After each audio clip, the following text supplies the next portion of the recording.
Good evening and welcome to yet another awesome session from Mindful Living. We really appreciate your taking out time and joining the session today. Your joining the session is a clear demonstration of your intention to learn from the ancient scriptures to decode the volatile, uncertain, complex, and ambiguous world that we are living in these days. Let me assure you, friends, that this investment of 90 minutes will definitely be worth your while. Our endeavor at Mindful Living is to organize sessions that are guaranteed to improve the quality of your life. And our session today, which is a book reading and interactive session on a fascinating book, An Atheist Gets the Gita, is no exception. Almost every household in India has got Bhagavad Gita, but very few people have read it. And there are many reasons for that. We are not sure whether the teachings in Bhagavad Gita really apply to the lives that we are leading in the contemporary world. We don't read it, we don't practice it, we don't test it, and it just lies like a book on our bookshelves.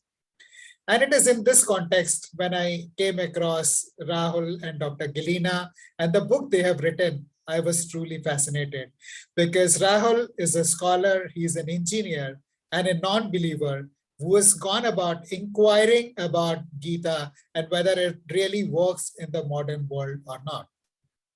Dr. Galyna was born in Ukraine, which was part of the erstwhile USSR, an atheistic country. So, we have an engineer and Dr. Galyna was born in an atheistic country as perfect combination who could have come together in inquiry of Gita. Rahul Singh is a banker, advisor, and author, an expert at connecting ideas, insights, and individuals. He is initiator of Gyanology, a platform to democratize wisdom. He is principal advisor of corporate advisory group in IIM Udaipur, president of IIMB Bangalore, Alumni Association in Singapore, and academic member at Jaipuria Institute of Management. He hails from Ayodhya and was brought up in Lucknow. Rahul received full scholarship to study Bachelor of Engineering from NTU Singapore and has done his MBA from IIM Bangalore. Rahul is passionate about helping people find purpose, advocating conscious capitalism, and promoting cross-cultural understanding. He has authored several books on purpose of life, such as You Know the Glory, Not the Story, From Engineering to Ikagai, An Atheist Gets the Gita. We are joined by Dr. Galyna Kogut, who is a researcher with National Institute of Education and has PhD from NTU Singapore. She's born in Ukraine. Dr. Kogut has widely researched Western psychology and Eastern philosophies on happiness. She focuses on achieving happiness in our daily activities through innovative pedagogy. She has translated various Indian scriptures into Eastern European languages and has authored digital storytelling for educative purposes and An Atheist Gets the Gita. She's the president for Ukrainian Club in Singapore and was the founder for Ukrainian Language School, Singapore. Rahul, Dr. Galyna, we are honored to have you with us today. Thank you. Thank you. Thank you. Friends, many of you are joining a session of Mindful Living for the first time. In case you are joining our session for the first time, please type FT in the chat box. Please type FT in the chat box if you are joining a session from Mindful Living for the first time. Thank you, Sandeep. Thank you, Pallavi. Thank you, Arsna. Friends, allow me a minute to introduce myself. My name is Ashish Kumar, and I am the founder of Mindful Living. I started Mindful Living in 2018 with a mission to help 1 million working professionals lead healthier, happier, and wealthier lives. Prior to setting up Mindful Living, I worked in the corporate sector in senior management roles for over 25 years with organizations like Tata AIG, Xerox, Marsh, HCL Healthcare, and healthcare at home.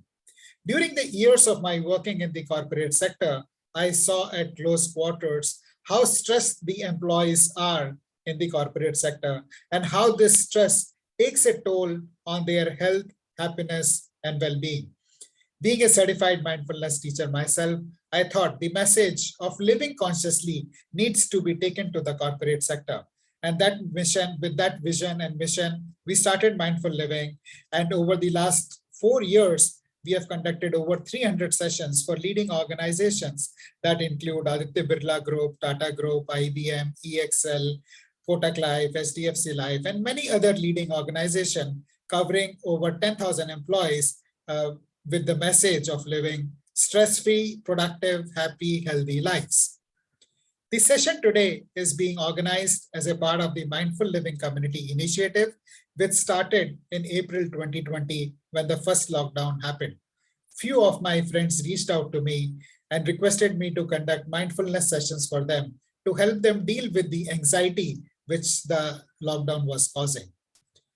So we conducted a session over the weekend, one thing led to the other, and over the last 2.5 years, this community has grown to be over 3,000 people who connect regularly on matters relating to living consciously and living happily. The session today is a step forward in that direction. Few groundkeeping rules before I invite Anamika to take the session forward. Please use we will have a Q&A towards the end, but use the reactions button to stay engaged, clap, show thumbs up or love, whenever authors share something that resonates with you.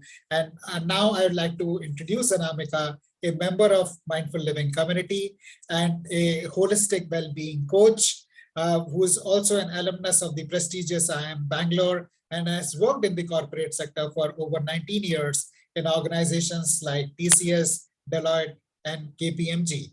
She now actively works with cancer patients and their caregivers, parents, and young adults. She's an internationally certified Heal Your Life teacher and a Reiki healer. She's trained in nutrition, physiology, grief, Bach flower remedies, and sleep therapy. Anamika, over to you. Thank you, Ashish. Thank you. Okay, so my voice is echoing. No? Okay. Great. We can hear you clearly, Anamika. Yeah, great. So you can take off this picture from the screen because it's staring at me and I'm feeling a little. Yeah. So welcome Rahul, welcome Galyna to this session. This is a very nice platform for all those who are here for the first time. We have lovely sessions every week and on mindful living, different aspects on parenting, on corporate life. So there are different groups. This is part of the book club initiative, and there is one on leadership, there's one on mindfulness at work, and I think at the end Ashish will share the YouTube channel. So for all those who are attending for the first time, you can go and see the recordings of the past sessions. So great. Welcome, and it's a great pleasure and honor to be hosting this session along with Ashish. So let's start with the questions. And as Ashish said, if you have a question, please put up your hand and I will, I'm monitoring that as well. And Ashish, you can help me if I miss somebody's hand. So I will start with some questions, some basic questions to both Rahul and Galyna. So why did you choose the Bhagavad Gita? And why did you choose it from the point of view of an atheist? What was the genesis of this book? Okay, I'll take the first stab at that. The book is actually written for somebody like me. And what do I mean by somebody like me? A guy who grows up in India, but is rather, could be from New York as well, educated in the Western education system, speaks English, eats pizzas, is more accustomed to French fries than to aloo tikki, right? And that is sadly the reality of a lot of middle-class people who grow up in India. And Right. ironically, I'm born in Ayodhya, where in Ayodhya there are no homes. Every home is actually a temple, and then you are living in a temple essentially. And just below my home, you have this gully or a lane where they sell all these paraphernalia for worshipping, and a lot of books, including the Bhagavad Gita, Ramayana, Mahabharata, and so on and so forth. Right. So I've seen this as a child, but I have seen but not noticed them. And then I happened to come to Singapore on a Singapore government scholarship, which you would imagine would be even more removing me from India. But quite amazingly, it connected me to India. Very first thing I can mention to you is that when I was growing up in Ayodhya or Lucknow, I had never ever met a Tamil person. I had seen Malayali people because some of them were teachers in my school, but I had never met anybody from Tamil Nadu. And this part of the world, in Singapore, you have about 6% people who are from Tamil Nadu. So that's when I actually got to understand that India is more diverse than the India that I'm aware of. Right. And gradually that process continued, and through some fate, I came across the Bhagavad Gita after my MBA from IIM Bangalore. So I was in Singapore, I studied, I worked, and I went to IIM to do an MBA. I came back without a job, story for another day. But then I fortunately met some people who were talking about things like conscious capitalism, ancient wisdom, modern businesses, giving back, earn with integrity, give with compassion. So all these concepts which I could relate to. And then over time, I just realized that they are probably, there is a source to this from which they are saying. And when I dug a bit deeper, it seemed to me that they are all taking inspiration from the Bhagavad Gita or other Indian scriptures. So at that time, my inquiry was very economic in nature. I was not interested in this question, which inspired Galyna, and she will talk for herself. For me, the question that inspired me to inquire about the Bhagavad Gita was a very economic inquiry, which is there an ethical way of doing business? And if yes, then do businesses exist just to create profit, or is there something more dealing with planet or people as well? And if yes, how can you do that? So that led me to understand the Bhagavad Gita. That was my angle. And when I opened that book, I was really shocked. I was shocked because this knowledge was quote unquote hidden to me. In India, we say chirag tale andhera. You can be born in Ayodhya and still you might be living in darkness if nobody exposes you to it.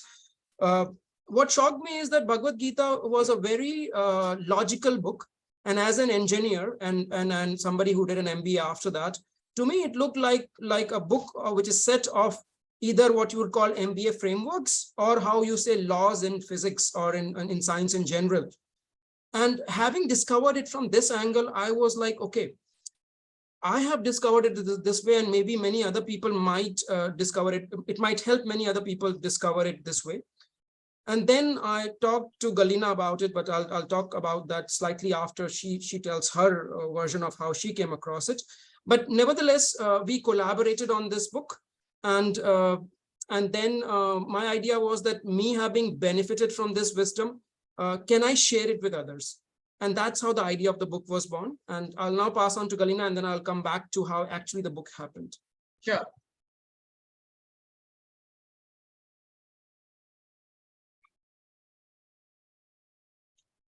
Yeah.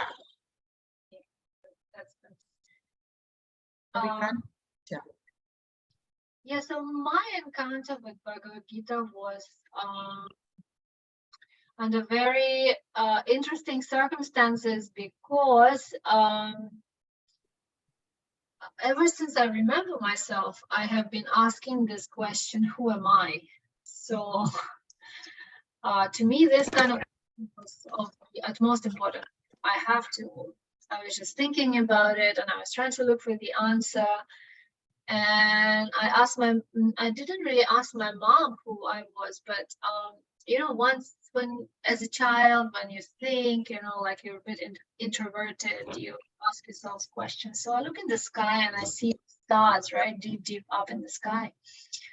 So then my mom is a math and physics teacher, so she knows astronomy and all that. So, and like she wouldn't just tell me, okay, your questions are complicated. She'll try to answer. So I asked her, Mommy, what is there beyond the stars?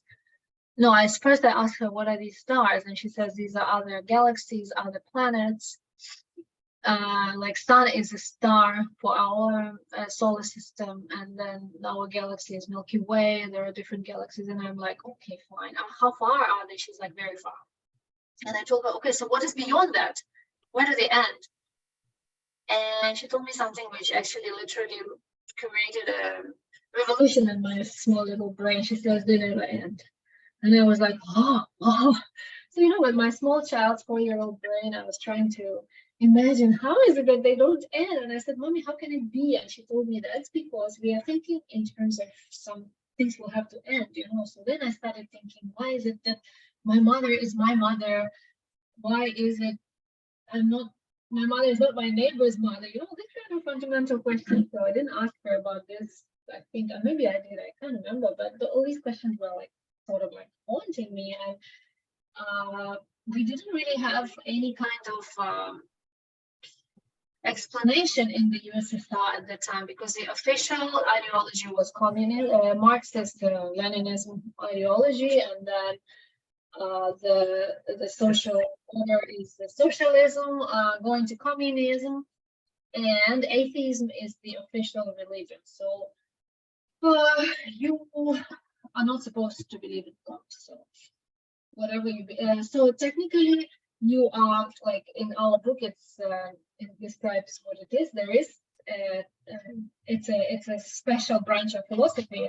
So it's yeah, so it's a certain kind of way of beliefs, which is the USSR we're following. So technically it's like you're matter, you know, you are not, yeah, so you die, you become like nothing, you know, you go into earth, the worms will eat you and all that's it. So, but sorry. Yeah, so I was like, it just didn't sound good to me. So I was not satisfied with this kind of answers, like what the official ideology and philosophy was offering. So I was trying to look for my own answers. And then when I was a kid, at that time, the USSR was not as horrible as it used to be before. I mean, technically you can think about the kind of circumstances we were living is like North Korea now. But am I audible? Yeah, not very. Actually, your voice is breaking at times.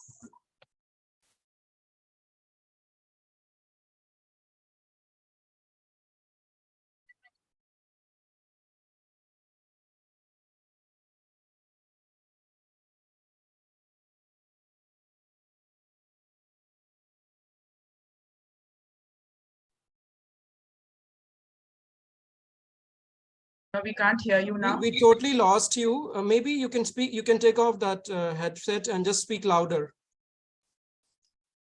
Hello, can you hear me and see me? Yeah, but you might need to speak louder. You're very far away from your microphone, so we can't really hear you.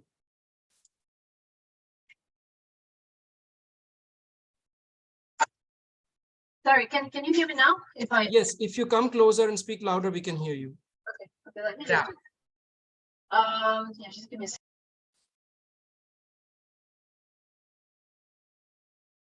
No, you're muted now. Yeah, okay. So sorry about Yes, yes, this is good. Yeah, and you're not losing me now, right? The connection is okay. Yeah. Yeah, connection is okay. It's not the connection, it's more to do with your voice. You speak very feeble. Okay, so is it better now? Yes. Yes. Yeah, so you see me bigger, you can hear me better.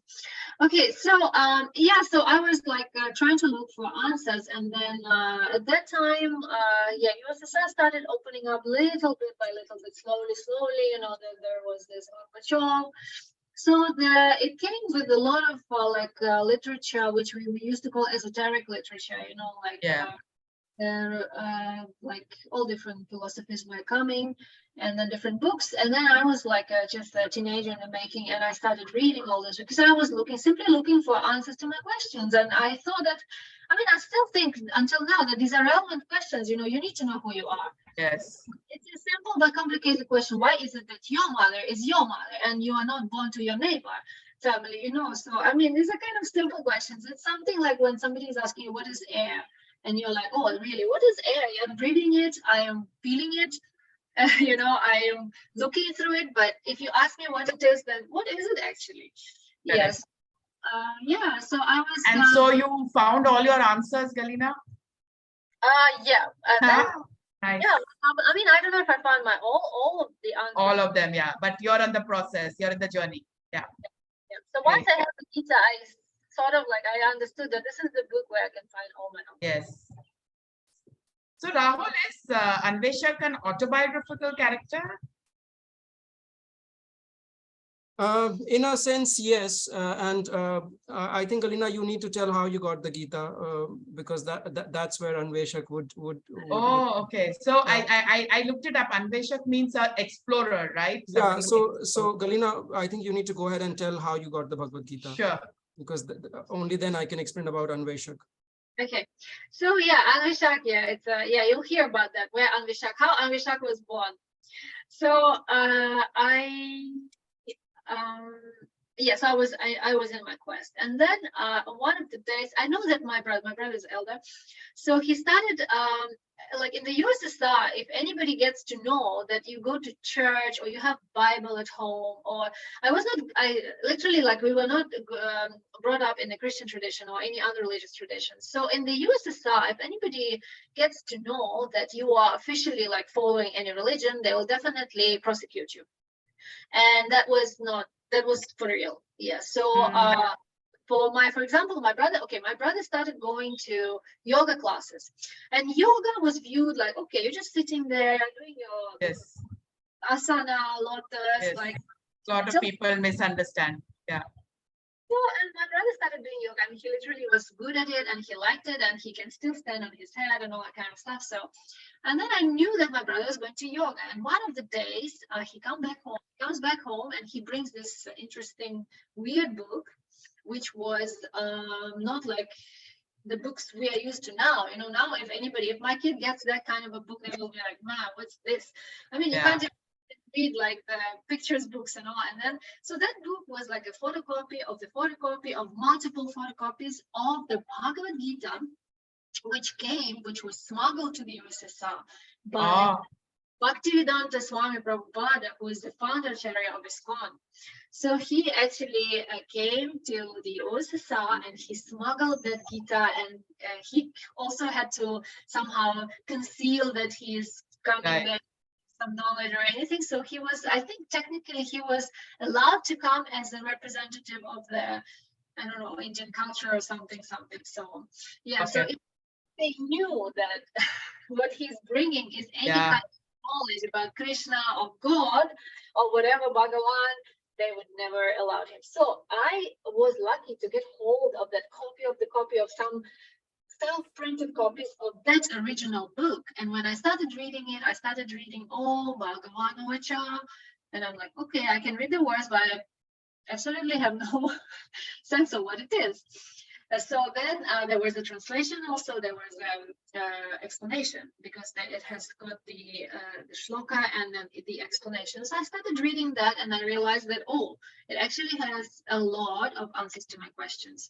Correct. So so I started to make out. It was not so easy for me to perceive everything from A to Z. So I was reading here, I was reading there, and then there was Krishna there, and I was like very puzzled, because who's Krishna? I mean, what is this weird name? And then I asked my brother, do you know who's Krishna?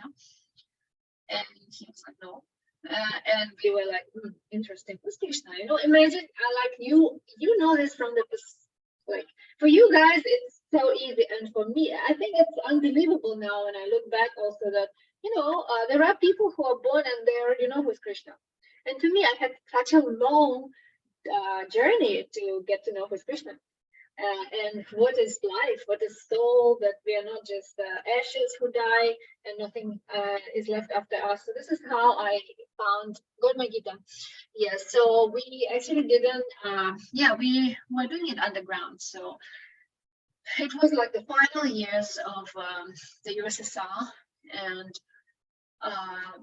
we started reading the Gita. We started attending some classes on the Gita, but of course we couldn't tell anyone, so it was all underground. Yeah, because the moment we tell somebody, then they will come, our parents will lose their jobs. And my brother was actually risking to be expelled from the university. Yeah. Okay. Yeah, that was quite a fascinating story. Getting the Yeah, so now I can tell you about smuggled. Anveshak. Yes. Yeah. So as Galyna mentioned, the fundamental difference between her and me is that her inquiry was from who am I?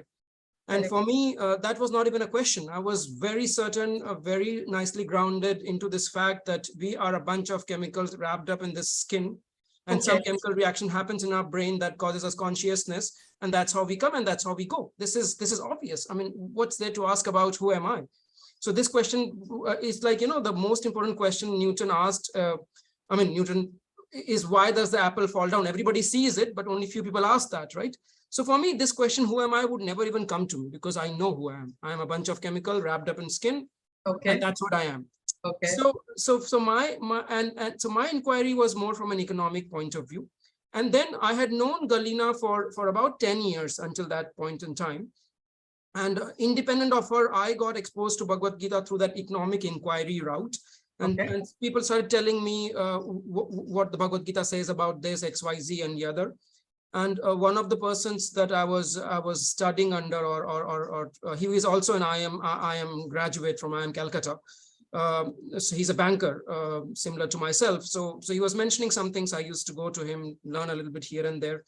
Then one of the days I come home and I tell Galyna, hey Galyna, karma is not you do good, good will happen to you. This is not this is not that. Then Galyna looks at me and says, "Ha, janti hu to."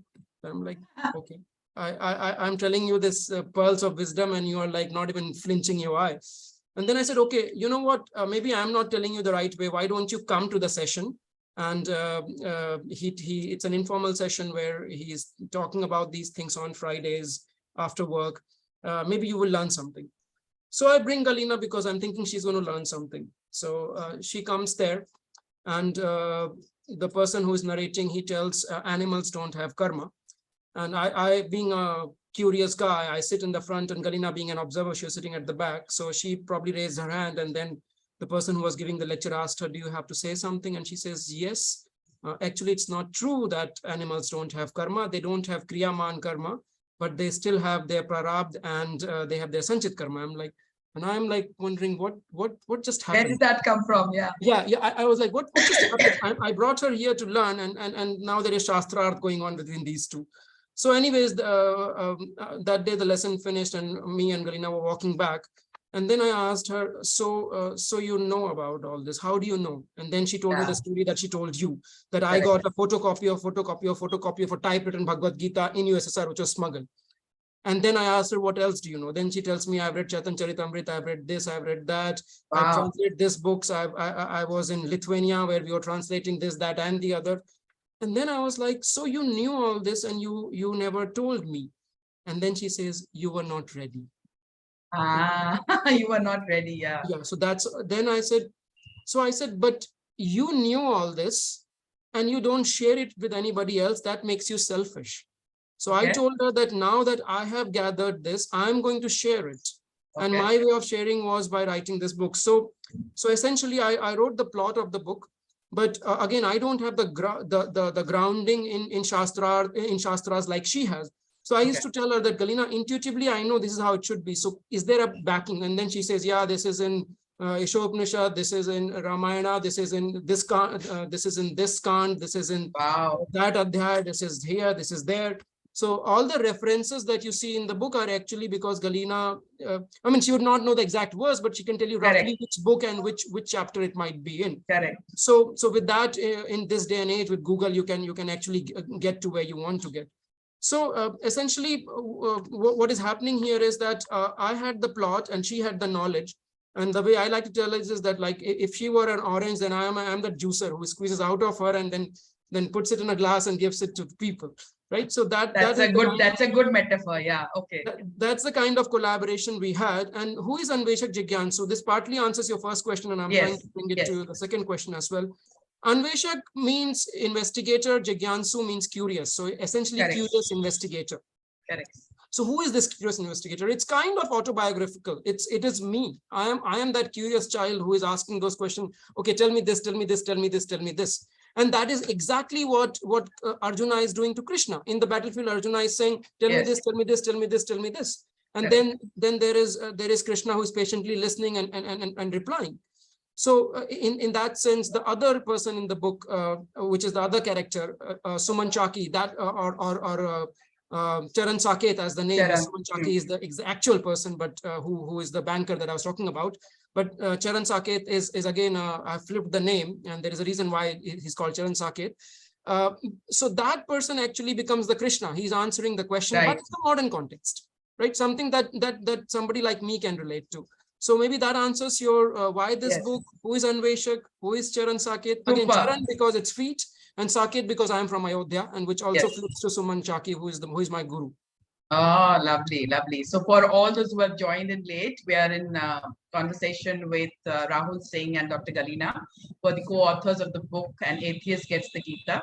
So we were talking about why the Gita and why we're talking about from the point of view of an atheist. So Rahul is from Ayodhya, and Dr. Galyna had started her journey with a copy of a copy of a copy of a copy of the Bhagavad Gita, which was smuggled into USSR, and then she studied the other scriptures as well. So she's the one with the knowledge, and Rahul is the one with the questions, and so they got together, and that is the result of this book.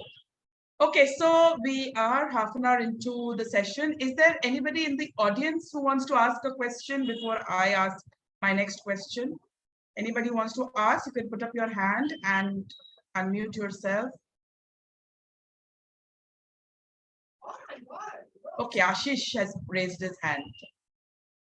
So my question is to Rahul. Rahul, you mentioned about animals not having a karma, and in the book you also talk about some other differences between human beings and animals, and especially in the context of ABCD. So I would like you to elaborate, how human beings are different. What are the different endowments we have got?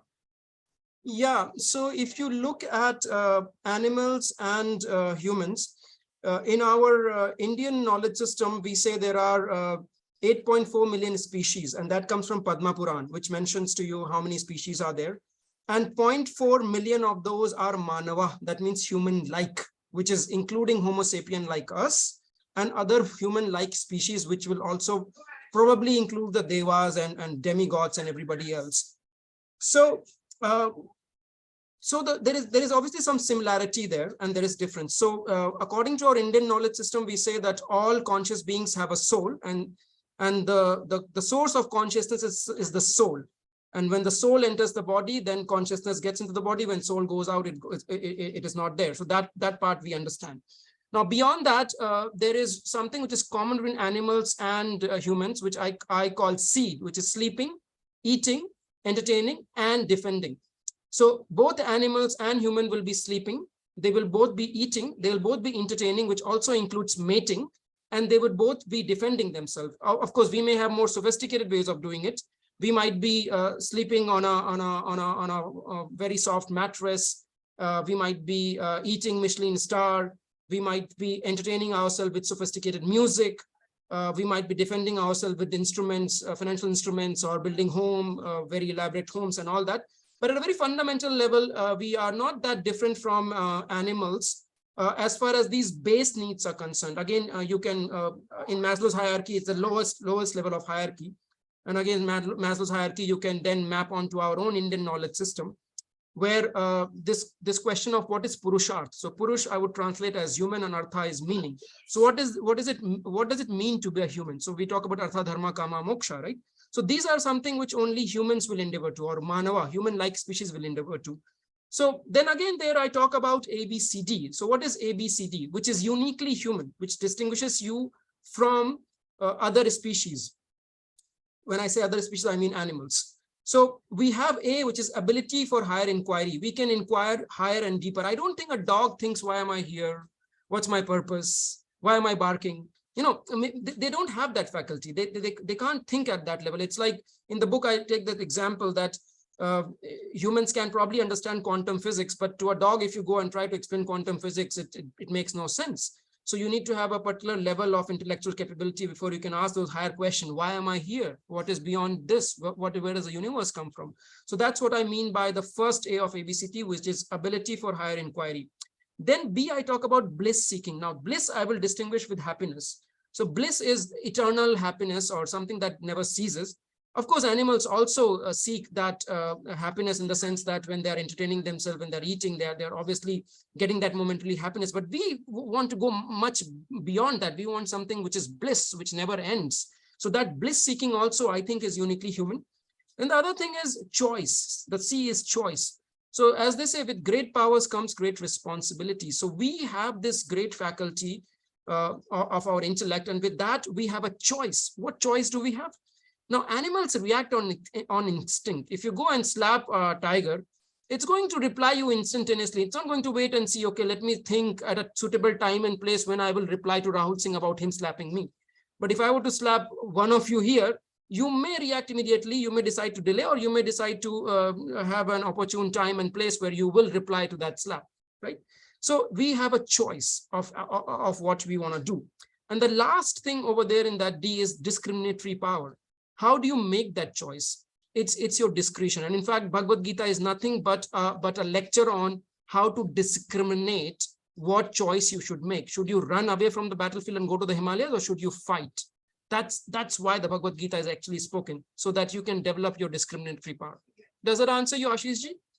Yes, thank you so much, Rahul. And I would like to share with everybody that you see a backdrop of the book with the QR code. So I would urge you to scan the QR code and order your books. It's a fascinating book. Another thing which is very exciting, there are many things which are very exciting about the book. I have got my copy here, and I would urge you to get yours. It's the happiness equation. And I'll request you, Rahul, to share about the happiness equation and why we are always in that trap of more and more and more, and why that more and more and more will not really fulfill us. Yeah, so happiness equation is something that, because you see, I also talk about this and teach this in IIMs and IITs, and those people are very mathematical. So I have to actually give them equations. So there is a lecture that I do, and along with Dr. Kogut, which is called Bhagavad Gita in equation. So one equation we have is happiness equation. Another equation we have there is the karma equation. So I'll talk about the happiness equation that you asked about. So happiness equation is a very simple equation. It says happiness is equal to attainment minus desire. And we interpret that as at 3 levels. I will start with the first basic level. So what it says is that happiness is equal to attainment minus desire. When you attain more than you desire, then you are happy. When the equation is positive, you are happy. When the equation is negative, you are not happy. Let me give an example. Let's say you desire, and the keyword here is desire. That's a qualifier. You desire to have 80% in your exam. By some luck, you got 90. So you got 90, you desired 80, the difference is 10, so you're happy. But let's say if you got 70, then you're unhappy because you got less than you desired. So that's the first level of interpretation of that happiness equation. But then there is a deeper interpretation.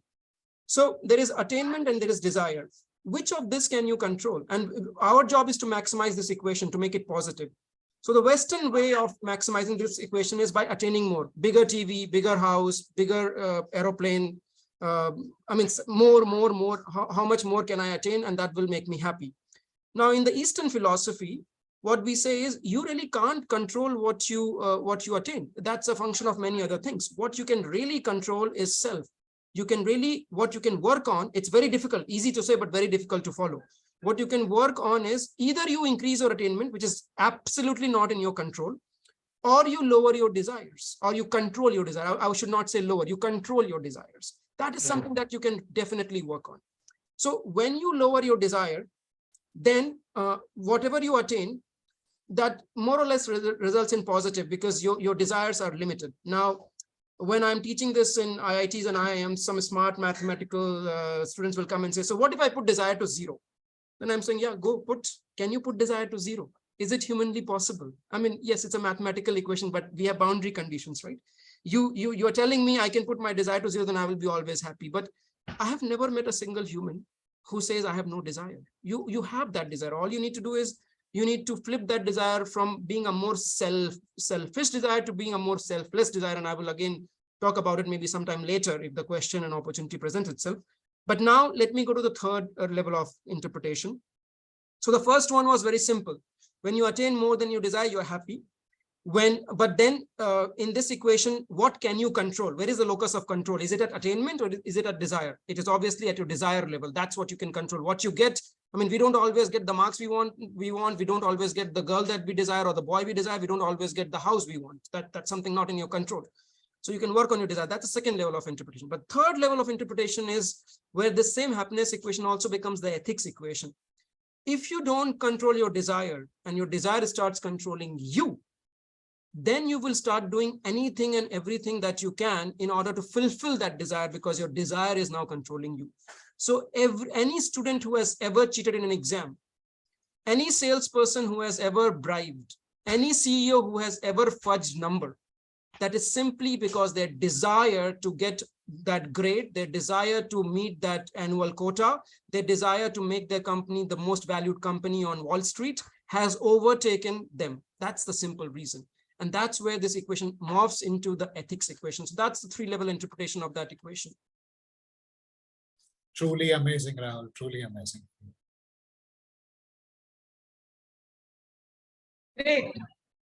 Anybody else? Any question about the Gita, about the Bhagavad Gita, about life, about any of the existential questions? Because Dr. Galyna has some of those answers. Okay, so while we wait for people to formulate their questions, my favorite topic is death. Okay, because I'm always dealing with cancer patients and their caregivers, and there's always that fear of death, the anxiety, what will happen next? Why did it happen so suddenly? And I always struggle to. I understand the inevitability of death, and I embrace death, but it's always difficult to make others understand that. So if you could share with us your views and how is it that we can ease this journey for people? I think Galyna will be more qualified to answer this. Okay. Yeah, I think death is also one of the existential questions.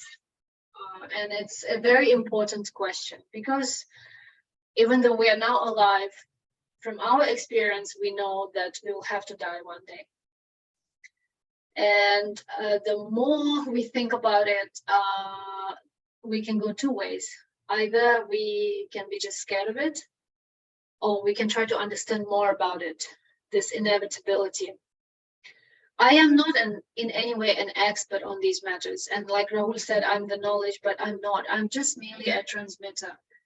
So what I do, I read the books, I read the absolutely terrific Indian scriptures. And I am eternally grateful to, to the fact that I could get in touch with them to answer my questions, because the kind of knowledge they preserve, they contain is like, it's immense. So every kind of stuff. So death is also handled, death is such a in itself fascinating object. And when this guy, what's his name, Krishna's uncle, sorry, I forgot, Kamsa.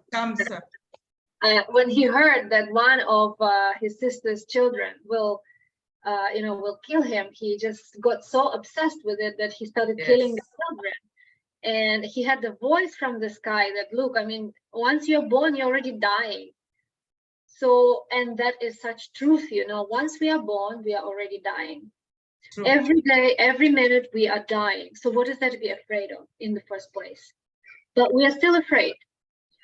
So of what I've understood from the Bhagavad Gita and from the Srimad Bhagavatam, how they explain these things, and from the comprehensive set of the Indian scriptures, which I'm lucky to, I mean, I don't want to call them Indian because I want to be part of them, but unfortunately they are the most easily accessible only in India, so you have to take it for the fact. So, so why don't we want to die? Because we actually don't die. Actually, we don't die. We don't die. Yeah. Okay. Because what we call we, like everyone now, let's just do a small interaction. Everybody say, show at yourself, where am I? Where am I? Where am I in me? Where? Okay. Okay. Where do you show? What she means is point towards yourself. Yeah. Point towards yourself. How do you show? Maybe we can switch on the cameras to do it. Yeah. Yeah. So how do we explain, like me, right? This is me. So this is you, and you don't show at the feet. Correct. You don't show at the hands. Even if you show to your friend when you talk to somebody, like especially when people are fighting with each other, it's very obvious, you know, they're like, you, me, you know, this kind of stuff. So where are we actually in our body? I mean, what is it, this body, this complicated notion? So you look at if each of us just go back a little bit in retrospect, let's all of us remember our childhood. Were we the same? Exactly the same like we are now? When you look in the mirror, do you see any change? Yes. But can you say that this is a different you from the you are now? I mean, we are not taking the psychological aspect, but the very fact of you, like people perceive you. Nobody, did anyone come to you and say, Anamika, this is not you anymore? Nobody did that, no. No, so they still take you as you, right? Yes. But even though you see the changes in the mirror, so actually our body, we all know our body changes every 7 years. The chemicals which constitute the body change every 7 years. Our appearance changes, like we have, I don't know how it works in India, but in the Western countries, I mean, at least in Ukraine, we have this passport where you have to take the photo at 25, then I don't know, 40, and then like 60 or something. So like body goes through the changes. Yeah, we go through the stages, as stages we change, but we are like, never anybody came to me and said, oh, are you Galyna? Are you the same? Everybody knows that this is me, and I know this is me. So my body has changed like multiple times. Even my gross body changed, my mental body changed, because the way I see things and the way I treat people is different from how it was when I was a child. But there is something which hasn't changed. What is that? Correct. What is that? Who can tell me? From Bhagavad Gita. Your hands, please. Anybody wants to answer Galyna's question? No, I think the Atma, if it is like that.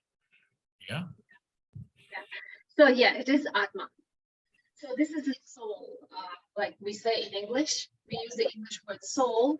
Yes. In my language, we say dusha. So, and it's a very interesting thing. There is a little bit of a skewing and the mismatch in terms of like how we picture and how we understand this concept. Because in Christianity, I'm not very well versed in Christianity because I was not brought up in this tradition.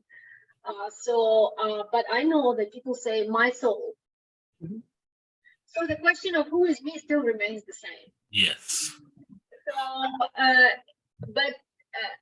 to me, you know, like you have to go through this existential quest. So it takes time for you to understand. Some people can understand, some people cannot understand, because we are all at different levels of understanding ourselves. So to me, it's very clear that I am not this body. It's like the clothes. Like I was recently doing the spring cleaning and I found a lot of clothes which I need to throw. And I cannot keep them anymore. I don't need them anymore. So just as the old clothes, one day when this body cannot function anymore, when I cannot use my senses, when I cannot use my mind anymore, I will have to leave it. But I will still remain the same. But it is easier said than done. True. Because in Bhagavad Gita, it also describes, so Bhagavad Gita is the book of wisdom, which gives you where Arjuna is asking questions. Krishna is answering those questions. But he gives the full perspective of the things. He doesn't tell you, okay, you are only entitled to know this portion because Arjuna, you are too young to understand other things. He doesn't say that. He's absolutely good friend, Krishna. Krishna is absolutely good and merciful friend. And if I really truly care about my friend, I'll tell him the whole truth, right? Correct. If my friend comes to me and does some nonsense, doesn't want to do the things the way they have to be, and so it took me also a while to realize that, you know, friend is the friend who also criticizes you. So Arjuna told him, Krishna told Arjuna, look, this is how it is. So he also explained that the soul in the material body in this world goes through 4 kinds of sufferings. That is birth, that is diseases, that is old age, and that is also death.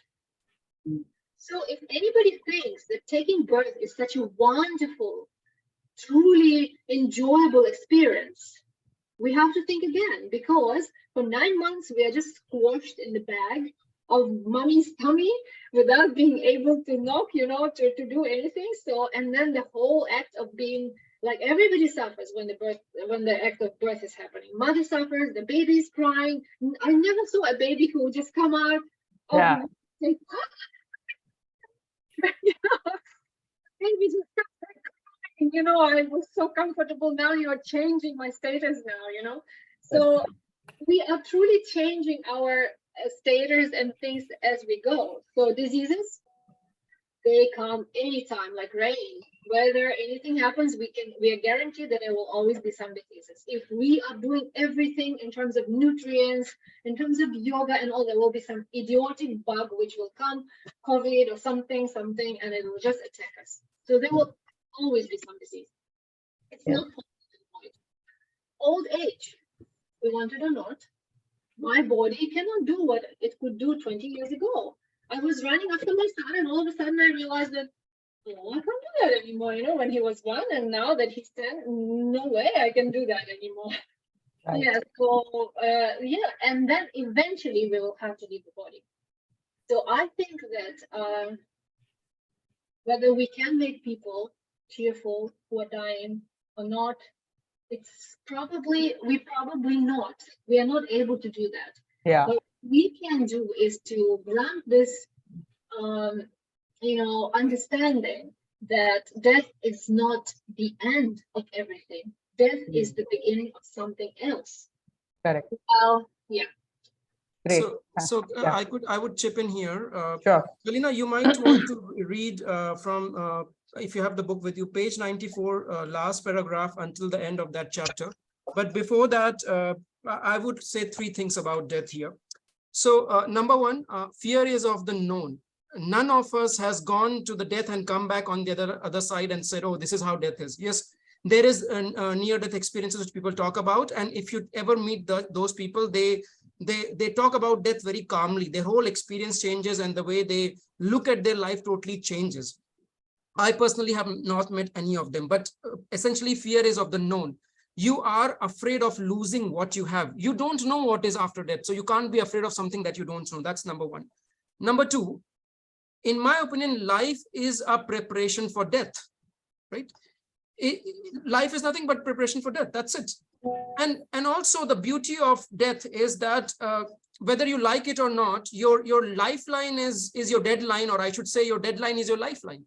If we are all working in corporates, we have a deadline and we know 18 months, 24 months or whatever. Here, your lifeline is a deadline, but the irony is you don't know when it suddenly snaps. So because you don't know when it suddenly snaps, it actually gives you that sense of purpose, sense of direction. What should I do with my life? I mean, if you at all think of that, of course, some people will say my purpose of my life is to go get drunk and enjoy. But I hope the point that I'm trying to drive here is clear, that because you have that limited time, you can only do whatever you can do in this body. That gives you a sense of direction and purpose of as to what you want to do, what you want to leave the world with. What legacy do you want to leave behind? Again, that itself stems from this concept of ahamkara, which is basically this false ego that comes in. So your fundamental question was, why are we afraid of death? It's actually very simple. There is, when the soul comes into the body, at that juncture, there is something which is created, which is called false ego or ahamkara in Sanskrit. This false ego is the concept that makes you believe that you are this body and nothing else. when you start believing you are this body and nothing else, you do anything and everything to preserve yourself, to preserve this Preserve body, that. because this body is your be all and end all. And Correct. with that, I think Galyna can read those lines from 94 until the end of the chapter. That'll give, you have the book, Galyna? Yeah, I do. Is this the one when the soul enters that from Yes, here? yes, when the soul enters the body. Okay, so yeah, it's page. And maybe you need to speak louder, Galyna, you're very feeble. Yeah. I'm coming closer. So it's the an atheist gets the Gita, page 94. Can you hear me? Yes. And let me just quote. When the soul enters the body, it does so along with mind and intelligence, and thus a false ego is born.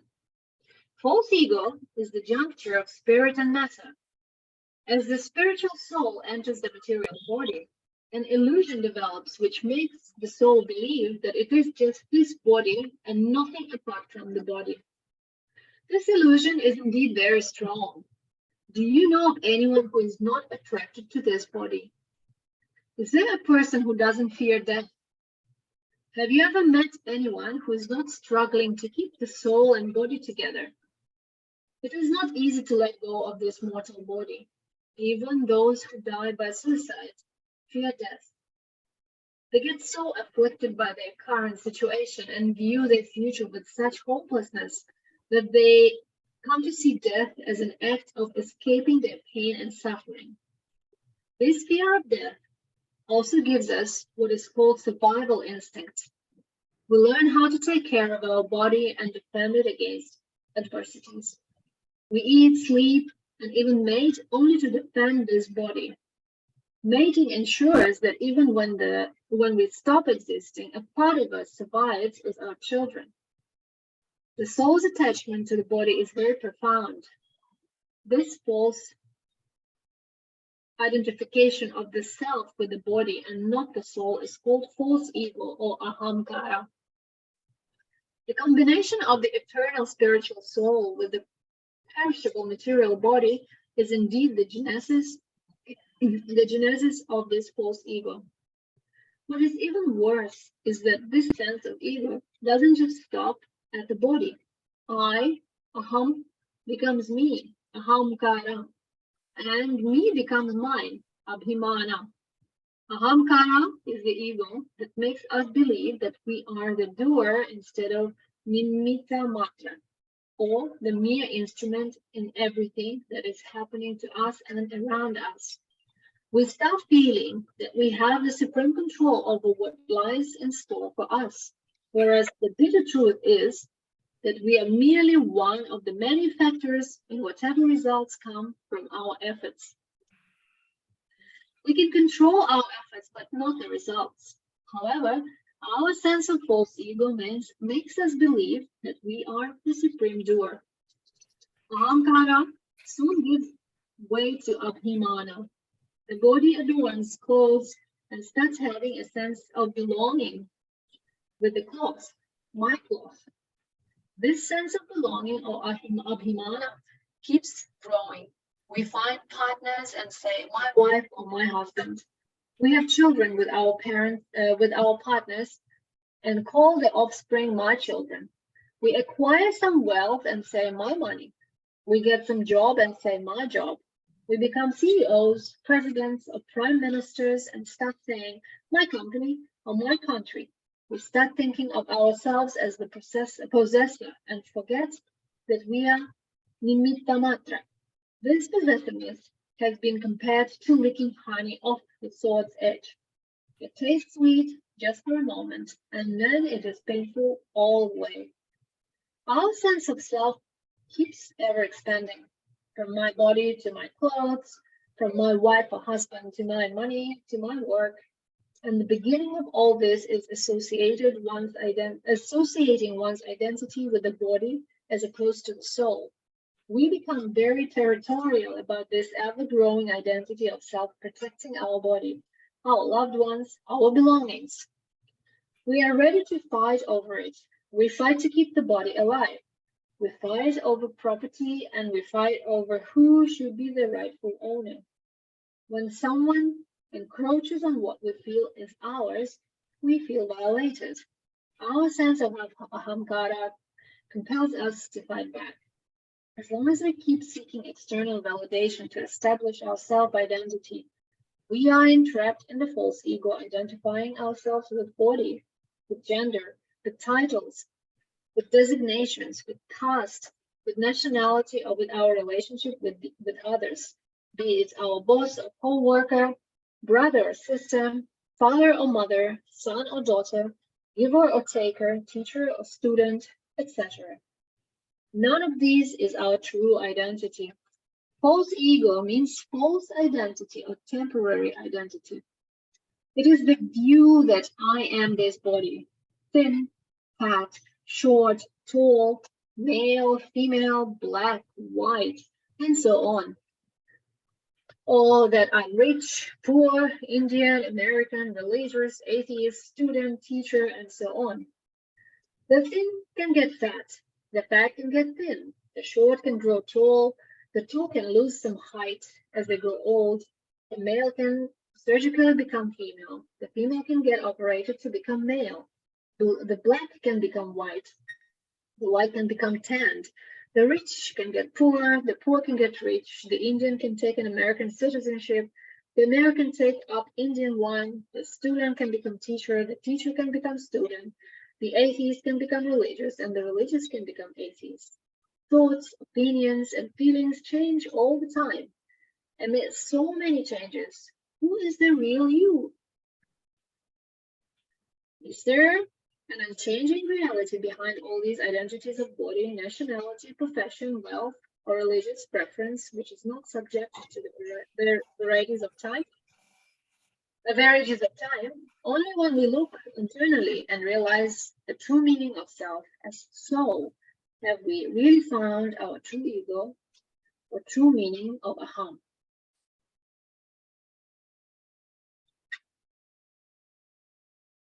Great. So our real identity is the soul and not the body. Thank you so much for that reading. And so there was a question that came. We have two questions in the chat. Rahul, yeah, the Hemlata had asked something about happiness, right? So it's related to the happiness question where she says, what do you get minus desire as happiness? Understood. But sometimes I'm happy with what I get. When I compare to what others get, it reduces my happiness. So your take on this situation, on this feeling in relation to the Bhagavad Gita. Yeah, so this is called this is called envy or jealousy, right? In fact, in the book, I talk about Shad Ripu, which is Shad means six and Ripu means evil, six evils.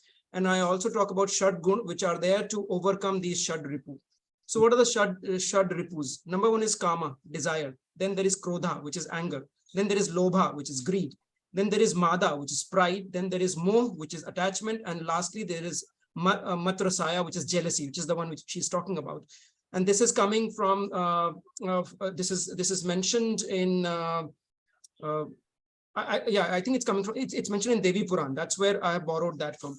And then if these are your six voices, there must be also something to overcome this. And that comes in Ramayana, where it mentions about the six gunas.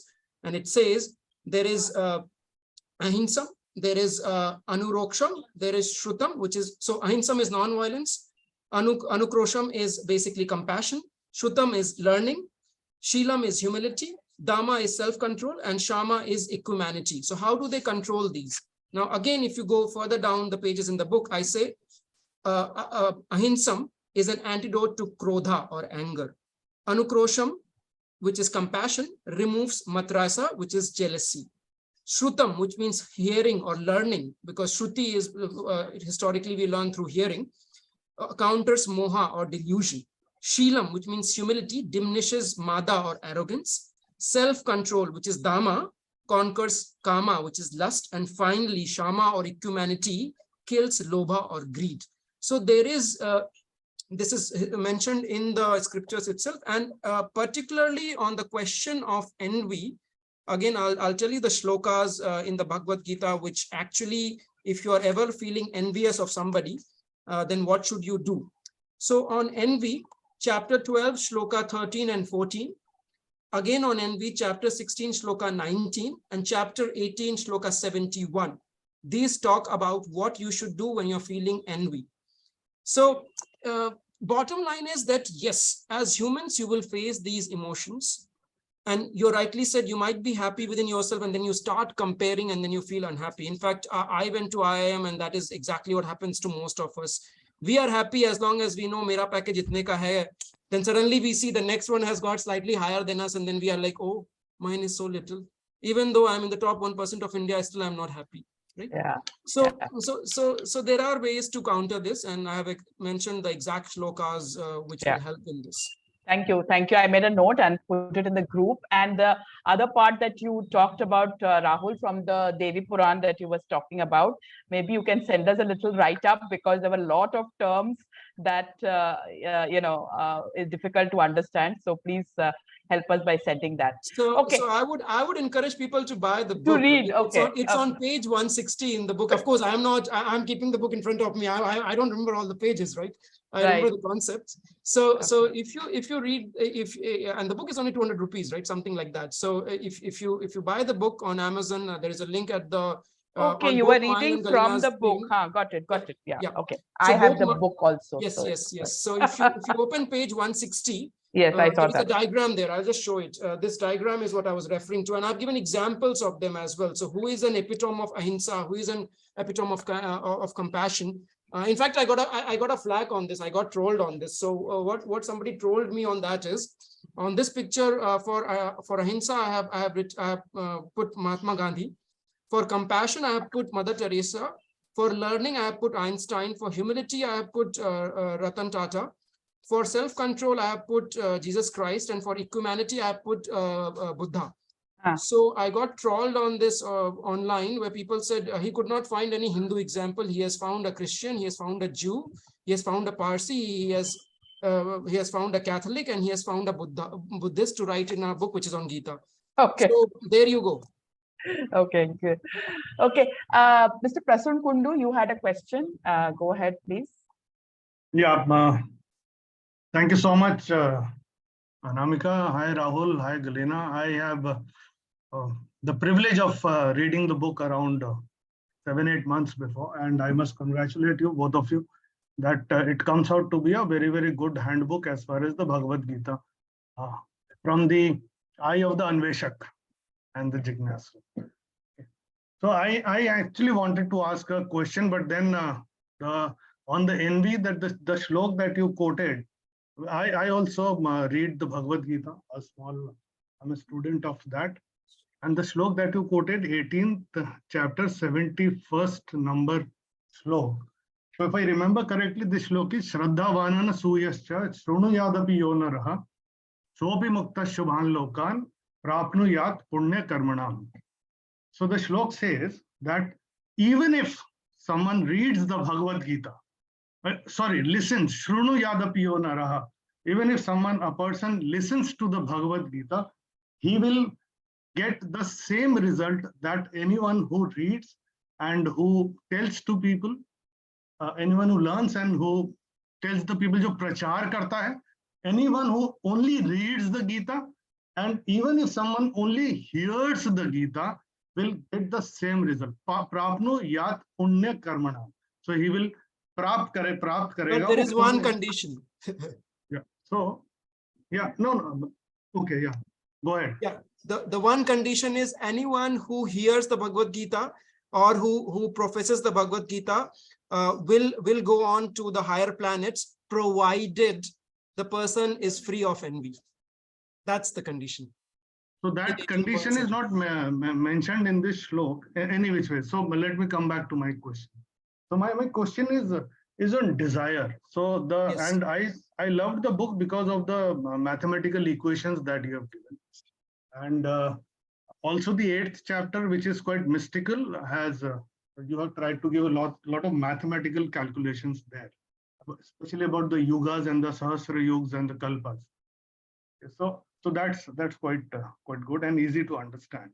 So on desire, my understanding from the Bhagavad Gita, and you can correct me if I'm wrong, I would like to understand from you that if we are born, okay, so if we are born, then we have to lead a life. We can't say that नहीं मैं कुछ नहीं करूँगा, मैं क्या बैठा, वो तो हो नहीं सकता. So if I have to lead a life, I have to perform some karmas. So if I have to do some karmas, there will be some output of the karmas. So karma phala will be there. So the desire that I understood from the Bhagavad Gita is to give up the desire for the fruit of the action, or the attachment to the fruit of the action, because there will always be fruit. However, whatever action I perform, or most of us do, is basis some result that you want to obtain. And as you rightly said, the Western philosophy, where they want to hoard whatever wealth or fame or whatever, because as if there is no other life, because they will be happy only when they get that kind of a wealth or fame. So to me, and as you said, that because output is not in our hands, and in the Eastern philosophy, which is predominantly India, that we focus more on what is under my control. So my control is only performing the karma, and that too the righteous duty, the righteous duty, isn't it? So my understanding is that giving up of the fruit, of the desire for the fruit, because I'll whatever I do, I'll be always expecting that something in return. But giving up of that desire of that fruit is something that when I can make it zero. So in your equation also, if it is desire, attainment minus desire, okay, so that desire, if I make that zero, then what happens is I'm able to move on if the result is not in line with my expectation or my desire. So that's my understanding. Correct me if I'm wrong. No, your understanding is 100% correct. And as I said, see, this is like chess. The rules of the game are very simple, but playing it is very hard. In fact, in the Bhagavad Gita itself says that the rules of karma are very intricate. Now, let me tell you, let me just dig a bit deeper on this. So Bhagavad Gita 2.47 actually says that do not consider, yes, exactly, that one, the most famous shloka of the Bhagavad Gita. Do not be attached to inaction. Because you are born, you have to do action. There is no running away from that. Even if you say, I'm not doing any action, you're still breathing, eating to keep this body alive, you're still doing that action. So it's not, you can run away from action. You're digesting food, you're killing so many things, and you have that as a consequence of that. So how to look at this? So, when we say ki remove yourself as the doer, don't think yourself as a karta, and then there will be no karma. So ye hawa se nahi aaya hai. There is a reason why it's like that. So for anything, there will be a karma. And there are 5 ingredients that go into making that karma. It's like chai, right? Chai patti lagegi, doodh lagega, chini lagega. So you need those 5 things for any karma to have a fruitation. Okay, what are those 5? Number 1 is adhisthanam. What is adhisthanam? Adhisthanam means platform. Your body becomes the platform. 14th. Yes. 18th, 14th slok, yeah. Correct. Your body becomes a platform where you execute all this. Now, besides your body, you have karanam. Like in Hindi, we have this word upkaran. So karanam is instrument. So you have 5 working senses and 5 sensing senses, which is ear, nose, mouth, and working senses are your hand, legs, anus, and so on and so forth, which you can use actually to then do what you want to do. Then you need chestha. Chestha is endeavor. That's a 3rd ingredient. Beyond that, you need Devi, which means you may desire or you may want whatever you want, but unless there is a divine kripa, as we say, nothing is going to happen. It will not reach to fruition. So you need that as well. And finally, you need a karta, a doer. Now, if you think you are the doer, then the karma get ascribed to you. But if it's just a consciousness thing. If your consciousness flips and you reach that consciousness, and that's why it's so easy yet so hard, that when your consciousness flips that, oh, I am not the doer. I am just an instrument, nimitt matra. And let me give you an example. For example, I write books and maybe I use this pen, very fancy pen, which I use, maybe Mont Blanc or whatever, right? Now, this pen can tomorrow decide and say that, likhta to main hu. I am the one who writes, but sari wahawai Rahul Singh loot ke jate hain. and tomorrow the pen says, now I am going to be writing the books. It's not possible, right? So there is a force behind you which is making you conduct all this. Again, there is let me just slightly sidetrack. Mahabharata, Bhagavad Gita is part of Mahabharata. Mahabharata itself has 3 levels of interpretation. The number 1 interpretation is when you interpret this as basically characters, some story that is happening. And then the second level of interpretation is when you interpret Mahabharata as basically mind, basically personification of mind. So for example, Dhritarashtra will represent dharma, Nakula will represent Sheelam, so on and so forth, various emotions that come in mind. So then you are interpreting Mahabharata at the mental level. These are not characters, but these are personification of some mental state or some kind of state. And finally, the last level of interpretation, the supreme level of interpretation is Uprachari, which means Upra means Upar, Chari means jo chal raha hai, jo upar chal raha hai. So this is nothing but a description of how the things are run by somebody on the top. Who is that somebody on the top? Obviously, it means God, right? So when you have this Uprachari interpretation of the world that, okay, I am just an instrument, somebody else is moving around these things, and I am just an instrument, that is just a consciousness thing. And when you have that consciousness, then you will not have karma associated with it. However, as I have said a few times, it's very difficult, and you yourself acknowledge it's very difficult to do something and not expect result back. So how do you develop this? So there is a process. So the first thing is when you start working, you're a student, you start working, you will get fruit of your action, which is basically karma kandi. You do some karma and you will get some fruit of your action. So you can say all of this belongs to me because I am the doer, or you can say, okay, I have this much, let me donate 10% of it to charity. Then later on you increase that to 20, 30, 40, and so on and so forth. So when you are basically, it's a process. You're segregating some part of the fruit of your labor from yourself and giving it to somebody else or attributing it to somebody else. When you start that process gradually and slowly, you will have a magnanimous view of the world. You will reach that stage where we say, Ham Brahmasmi, I am the Brahman and everything else is connected. It's a process. It takes a long time, but ultimately, yes, you're right. At the very first base level, we will think that I am the doer, I am the one, I am doing this action, I should get the result, and I desire some result. How do I overcome that desire? Process. It takes a long time. I'm not an expert. I'm just telling you what I know. Does that answer you, Prasoon, in some ways? Yeah, it does partially. Yeah. Okay, so time to wrap up. Before you leave, all of you, please give us the feedback. Ashish will put on the link in the group at the moment. It's put in the chat. Please click on that and give your feedback. Yes, thank you, Anamika, for requesting for feedback. Friends, your feedback is very important to us. Please take 30 seconds to fill out the feedback form. It's a very simple feedback form. And once you have filled out the feedback form, please type FD in the chat so that we know you have filled out the feedback form. Feedback is the breakfast for champions. We really appreciate your feedback. And go through each feedback and work on it. So please take 30 seconds, only 5 questions, 30 seconds, very simple. Fill out the feedback form. And while we are filling the feedback form, I think we can take 1 or 2 more questions because I think sure. There might be more questions that yes, lot of interesting questions, Rahul. Anamika, there are a couple from Rajiv ji. Rajiv ji, would you like to come and ask? Yeah, I think that's better.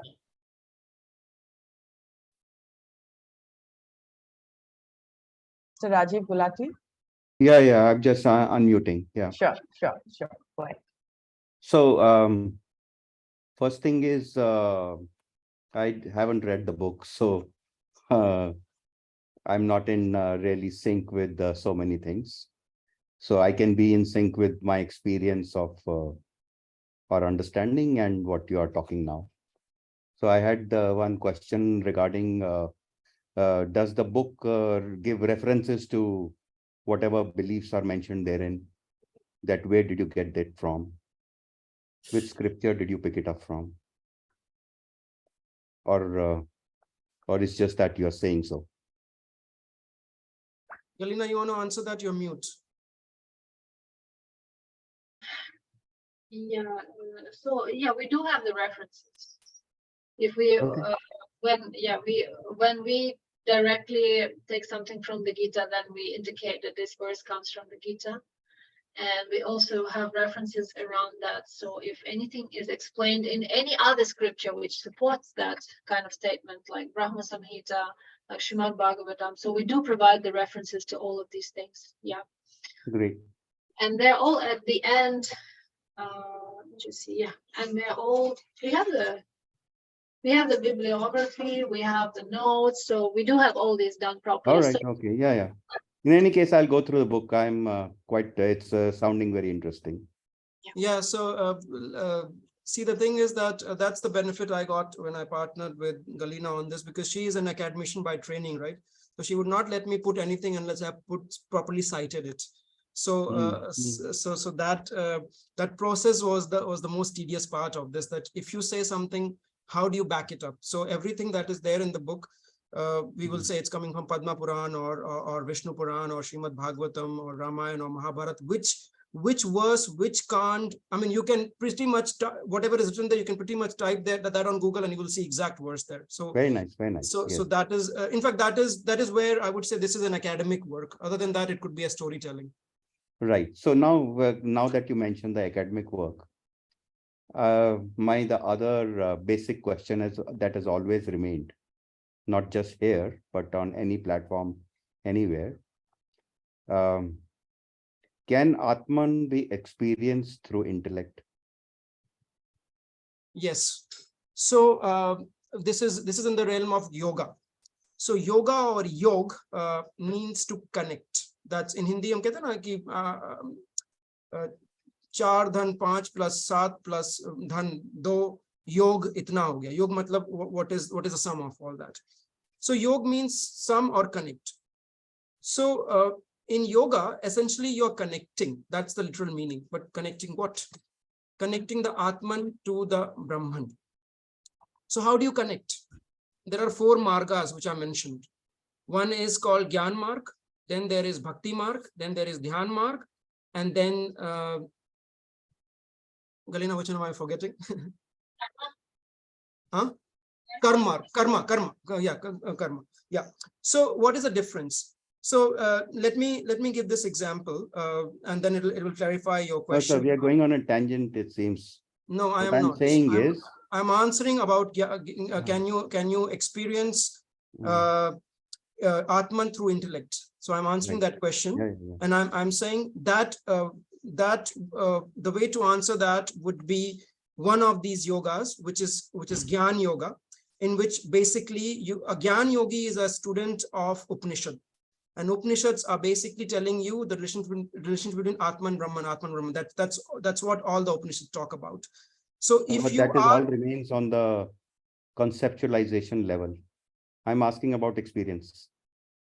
I am not experienced. I think I'll pass it to my more senior, more experienced colleague. No, I'm saying the medium is not right. Intellect cannot lead you to the experience. You have to drop the intellect to experience. Yeah, if you allow me, I would share with you that no. I mean, from my personal experience, my mind and my soul are 2 totally different things. Yes. So you cannot experience the soul through the mind. If you talk about understanding the soul, that's how you do it. If you want to you see, the thing is that before you can even experience the soul, unless you probably have the memories from the past life, you have to come to this understanding that you are a soul. For that, you need your mind and inquiry. Once you have to have memories from the past lives. For what purpose? Well, some people just say that I'm a soul. They are born and they know. You know that because it's written in the scriptures. I know that because I was asking questions about my answers. Yeah, so nobody has first-hand experience of the soul. What is first-hand experience of the soul? What is the way you would like to experience the soul? So When you go to the basic essence of it, nirgun, nirswarup, nirtatva, then if you cannot experience the qualities, you can only experience qualities, no? And you can only, mind can only measure a quality. And the qualities it doesn't have. So if you want to experience the soul, you have to go through a different route, not through discussion. Yeah, so what is the You have to question, leave the mind Rajiv ji? aside. Yeah, so what is your So, exact... so there is, again, I will, so what I'll just chip in here, and then we'll go to the precise question. There is a path. So as Galyna is saying, there is difference between understanding the soul and experiencing the soul. So if you want to, and your question was, how do you intellectually experience the soul? So before you experience soul, you have to understand. So that understanding, if you want to do, then you have to go with this Panch Kosha body, and you have to do neti neti, not this, not this, not this. And that's also mentioned in the book, the Panch Kosha. And then by eliminating, I am not the Annamaya, I am not the Pranmaya, I am not the Manomaya. And ultimately you say, I am not this, not this, not this, not this, then what? So when you ask, then what? That's when you understand intellectually from the Gyan Yoga Marg. Of course, there are other marks as well, but I will not, in the interest of time, I will not go on that. Then you understand. And then when your self-inquiry gets deeper, then probably you experience. I personally have not experienced. And what Galyna was saying about past life, why is it necessary? So what happens is that if you remember your past life, then you know that you have transcendented death. Right? So you call it consciousness or you call it soul. Buddhists don't call it consciousness. They don't call it soul. They call it consciousness, which pervades from one life to another. But whatever you call it, something that goes beyond death. You can call it soul. You can call it consciousness. That's a label. So in order for you to experience the way you are saying, you should have gone through that experience. In order for you to remember that experience, you should have remembrance of the past life. So if you have that, then yes, you have experienced soul or consciousness or something that goes beyond death.